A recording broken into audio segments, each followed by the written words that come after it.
The aim of this practical is to determine the wavelength of prominent lines of sodium light by the plane diffraction grating. तो इसके लिए formula use होता है a plus b sin theta equals to n lambda. From here lambda is equal to a plus b sin theta upon में n, where a plus b is the grating element, theta is the angle of diffraction and small n is the order of spectrum, which is equal to 1. Here the grating element a plus b equals to 1.69 into 10 raised to the power minus 4 centimeter. So we have the grating this. ये grating जो है इसके ऊपर diamond की नोक से लगभग 15,000 lines create की गई हैं पर इंच, जिसकी हेल्प से हमें स्लिट सिस्टम देखने को मिलता है. ये जो लाइंस हैं वो एक स्लिट की तरह बिहेव करती हैं, जिससे लाइट आएगी तो हमें डिफ्रैक्शन पैटर्न देखने को मिलेगा. ठीक है, तो अब इसको हम ऑपरेटर्स पे लेके जाते हैं. ये हमारे पास है एक स्पेक्ट्रोमीटर जो कि 3 पार्ट से मिलके बना हुआ है. ये फ्रंट पार्ट जो है ये कहलाएगा इसका आईपीस या फिर टेलीस्कोप, और ये हमारे पास होता है प्रिज्म टेबल, और ये होता है हमारे पास कॉलीमीटर. ये हमारे पास लैंप रखा हुआ है, लैंप से सोडियम लाइट आ रही है जिसका हमें स्पेक्ट्रम यहाँ पे देखना है. ये हमारे पास प्रिज्म टेबल है. प्रिज्म टेबल या फिर इस पर हम अपने ग्रेटिंग को भी माउंट कर सकते हैं. ये है हमारे पास ग्रेटिंग माउंट जिसके अंदर हमें ग्रेटिंग को माउंट करना है.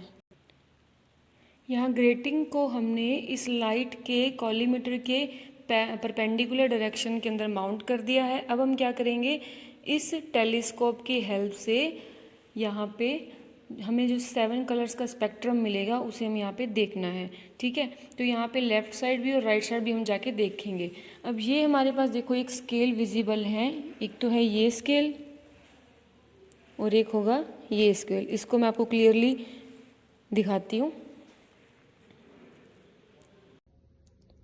ये जो हमारा ग्रेटिंग एलिमेंट है ये देखो कुछ इस तरह से होता है. यहाँ पे जब हमें लाइट सोर्स दिख रहा है तो उसके लेफ्ट साइड और राइट साइड हमें कुछ 7 कलर्स देखने को मिलेंगे. ये 7 कलर का स्पेक्ट्रम होता है और ये स्पेक्ट्रम है ऑर्डर 1 का. यहाँ पे भी हमें शो हो रहा है और सोर्स के इस तरफ भी शो हो रहा है. अब जैसे ही हम इसके आगे जाएंगे तो ये स्पेक्ट्रम मिलेगा, ये ऑर्डर 2 का है, और फर्दर आगे जाते जाएंगे तो हमें देखो ये ऑर्डर 3 का मिलता जा रहा है. सेम अगर इसके हम लेफ्ट साइड जाएंगे तो यहाँ पे ऑर्डर 1 का स्पेक्ट्रम मिल रहा है, ऑर्डर 2 का और ऑर्डर 3 का. इस तरह से हमें इसके 7 कलर स्पेक्ट्रम मिलते जाएंगे. अब हमें इस कंप्लीट स्पेक्ट्रोमीटर को सेट करना है ताकि हम प्रैक्टिकल इजीली कर पाएँ. तो उसके लिए सबसे पहले हमें क्या करना है कि ये हमारे पास कॉलीमीटर है, इसके अंदर यहाँ पे वाइट लाइट का एक स्पेक्ट्रम देखने को मिलेगा, एक वाइट स्लिट देखने को मिलेगी. कुछ इस तरह से हमने यहाँ पे स्लिट को यहाँ पे विजिबल कर दिया और यहाँ पे क्रॉस वायर को इसके ऊपर सेट कर दिया. अब इस वाइट स्लिट के लिए हमारे पास वर्नियर स्केल V1 और V2 की कुछ रीडिंग्स आई होंगी. जैसे यहाँ पे वर्नियर स्केल के अंदर रीडिंग आई है मेन स्केल की लगभग 18, और सेम वहाँ पे भी V2 की रीडिंग आई होगी. अब हमें क्या करना है कि इस रीडिंग को 90 प्लस कर देना है. एक वर्नियर स्केल V1 के अंदर तो रीडिंग 90 प्लस हो जाएगी और वर्नियर स्केल V2 के अंदर रीडिंग 90 माइनस हो जाएगी. ये है हमारे पास वर्नियर स्केल 1 और ये है वर्नियर स्केल 2. अब यहाँ पे रीडिंग कैसे लेनी है मैं बताती हूँ आपको. यहाँ पे जो वर्नियर है ऊपर यहाँ पे 0 से लेके 30 तक लाइंस हैं, आपको विजिबल हो रही होंगी. 0 से लेके 30 तक लाइंस है, वो है वर्नियर स्केल. और नीचे एक स्केल आपको शो हो रहा होगा, वो हमारे पास है मेन स्केल की रीडिंग. अब वर्नियर स्केल का 0 जहाँ पे नीचे मेन स्केल के साथ मैच करेगा वो हमारे पास मेन स्केल की रीडिंग होगी, और परफेक्ट लाइन 0 to 30 लाइंस में से वर्नियर स्केल की जो लाइन नीचे पर्टिकुलर मैच करेगी वो वर्नियर स्केल की रीडिंग होगी. सेम यही रीडिंग लेने का पैटर्न वर्नियर स्केल 1 में है और सेम यहाँ V2 के अंदर है. बाकी मैं आपको नोटबुक में शो करती हूँ. अब हमने यहाँ पे V1 और V2 को 90 प्लस कर दिया, जिससे V1 की रीडिंग तो 90 प्लस हो जाएगी और V2 की रीडिंग 90 माइनस आ जाएगी. तो हमने यहाँ पे इस कॉलीमीटर को इस टेलीस्कोप के 90 डिग्री आगे कर दिया. अब हमें क्या करना है, अब हमें टेलीस्कोप से देखते जाना है और प्रिज्म टेबल को रोटेट करना है. इतना रोटेट करना है कि ये 45 डिग्री एंगल पे हो जाए. 45 डिग्री एंगल पे हो जाएगा। तो यहाँ से जो लाइट आएगी वो रिफ्लेक्शन के बाद हमें यहाँ पे वाइट स्लिट देखने को मिलेगी। ठीक है, तो अब हमें ये प्रैक्टिकल करना है। हमने यहाँ पे प्रिज्म टेबल को वेरी किया है, ऐसे वेरी किया है यहाँ से देखते देखते कि हमें इससे जो लाइट आ रही है वो रिफ्लेक्ट होके हमें यहाँ पे मिलेगी और यहाँ से देखने पे हमें वाइट स्लिट दिखेगी। ये देखिए, ये वाइट स्लिट हमें दिख रही है जो कि परपेंडिकुलर हमें प्राप्त हो रही है। अब इस प्रिज्म टेबल को सर्कुलर स्केल के साथ ही घुमाएंगे ताकि हमें फिर से ये 45 डिग्री वापस हो जाए, ताकि हमें फिर से ये परपेंडिकुलर हो जाए। अब ये ग्रेटिंग जो है वो इस कॉलीमीटर के बिल्कुल परपेंडिकुलर हो चुका है। अब हम इस टेलीस्कोप को फिर से अपनी इनिशियल पोजीशन पे ले आएंगे और यहाँ से हमें स्लिट प्राप्त हो जाएगी। अब ये हमारा एपरेटस रीडिंग लेने के लिए रेडी है। तो हमें रीडिंग लेने के लिए सबसे पहले क्या करना चाहिए कि यहाँ पे हमें वाइट स्लिट एक विजिबल हो रही है।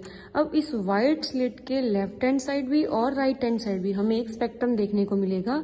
उन स्पेक्ट्रम में से 3 कलर के लिए हम रीडिंग लेंगे। यहाँ पे क्रॉस वायर है, क्रॉस वायर को पहले हम लेफ्ट साइड लेके जाएंगे। लेफ्ट साइड में जो 3 कलर्स मिलेंगे हमें, वॉयलेट, येलो एंड रेड, उनके ऊपर क्रॉस वायर को सेट करनी है और उसके लिए V1 और V2 की रीडिंग लेनी है।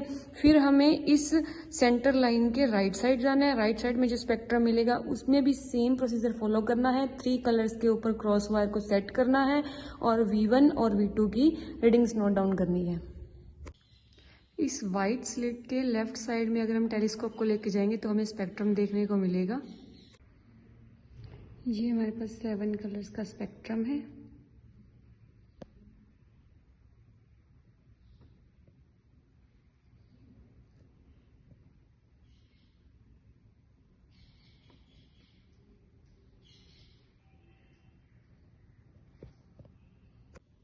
ये जो हमने स्पेक्ट्रम देखा था ये बिल्कुल इसकी सेंटर पोजीशन से लेफ्ट साइड में देखा था, सेम ऐसा ही स्पेक्ट्रम हमें एक राइट साइड में मिलेगा।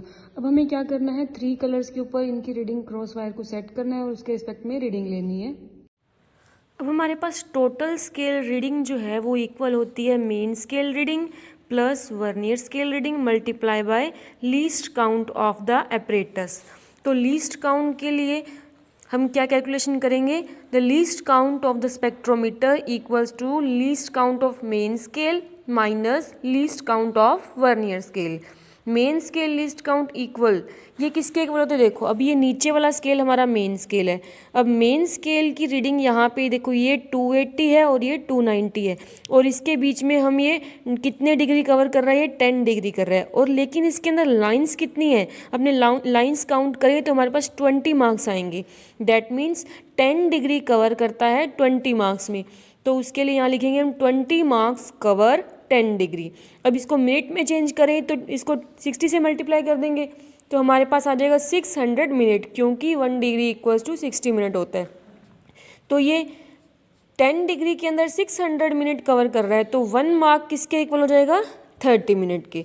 तो यहाँ से ये हमारे पास आ गया मेन स्केल का लीस्ट काउंट। अगर हम यहाँ पे least count of vernier scale देखें तो वो यहाँ पे क्या आएगा, ऊपर वाला स्केल हमारे पास है वर्नियर स्केल। वर्नियर स्केल में टोटल 30 डिविजन्स हैं, 30 डिविजन्स हैं और ये डिग्री कितने कवर कर रही है, यहाँ तक, that is 14.5 degree covers in 30 marks. ठीक है, तो यहाँ पे 30 मार्क्स कवर करेगा 14.5 डिग्री में, तो 1 मार्क कितना कवर करेगा, 14.5 डिवाइडेड बाय 30। इसको हम मिनट में चेंज कर लेंगे 60 से मल्टीप्लाई करके, तो हमारे पास आ जाएगा 29 मिनट्स। अब हमारे पास स्पेक्ट्रोमीटर का लीस्ट काउंट जो है वो इन दोनों का सब्ट्रैक्शन होता है, डिफरेंस होता है, तो यहाँ पे हमारे पास 1 मिनट आ जाएगा। और हमें पता है कि 1 मिनट इक्वल हो जाएगा 1/60 डिग्री के, क्योंकि यहाँ पे हमें थीटा एंगल जो चाहिए वो डिग्री में चाहिए, तो यहाँ पे लीस्ट काउंट को भी हम डिग्री में ही रखेंगे। तो ये हमारे पास आ गया लीस्ट काउंट ऑफ स्पेक्ट्रोमीटर। अब हमें ईच कैलकुलेशन के लिए कलर के लिए रीडिंग लेनी है, थीटा की वैल्यू फाइंड आउट करनी है और वहाँ पे हमें इसकी स्केल की रीडिंग फाइंड आउट करनी है। अब हमने यहाँ पे वॉयलेट, ग्रीन और येलो कलर, इन सब के लिए V1 और V2 की वैल्यू मेजर कर ली है। Spectrum on the left side of the telescope and spectrum on the right side. इसके लिए मेन स्केल की, वर्नियर स्केल की और टोटल स्केल। इसके लिए भी मेन स्केल, वर्नियर स्केल और टोटल स्केल की रीडिंग ली है। अब हमने यहाँ से इन दोनों का डिफरेंस क्रिएट कर लिया। ये डिफरेंस जो है वो 2 थीटा के इक्वल आएगा। अब इसका हम हाफ कर देंगे तो थीटा आ जाएगा। तो थीटा का अगर हम इन दोनों का मीन ले लेंगे तो हमारे पास आ जाएगी थीटा मीन की वैल्यू। अब ये जो थीटा है वो है रिस्पेक्टेड वॉयलेट कलर के लिए, ये ग्रीन के लिए और ये येलो कलर के लिए। अब हम ईच थीटा के लिए वैल्यू पुट करेंगे फॉर्मूला के अंदर। तो वॉयलेट कलर के लिए थीटा की वैल्यू हमने फॉर्मूला में पुट की तो हमारे पास लैम्डा की वैल्यू आ जाएगी 3427 एंगस्ट्रॉम। और सेम हमें ग्रीन कलर और येलो कलर के लिए भी इसको कैलकुलेट कर लिया है।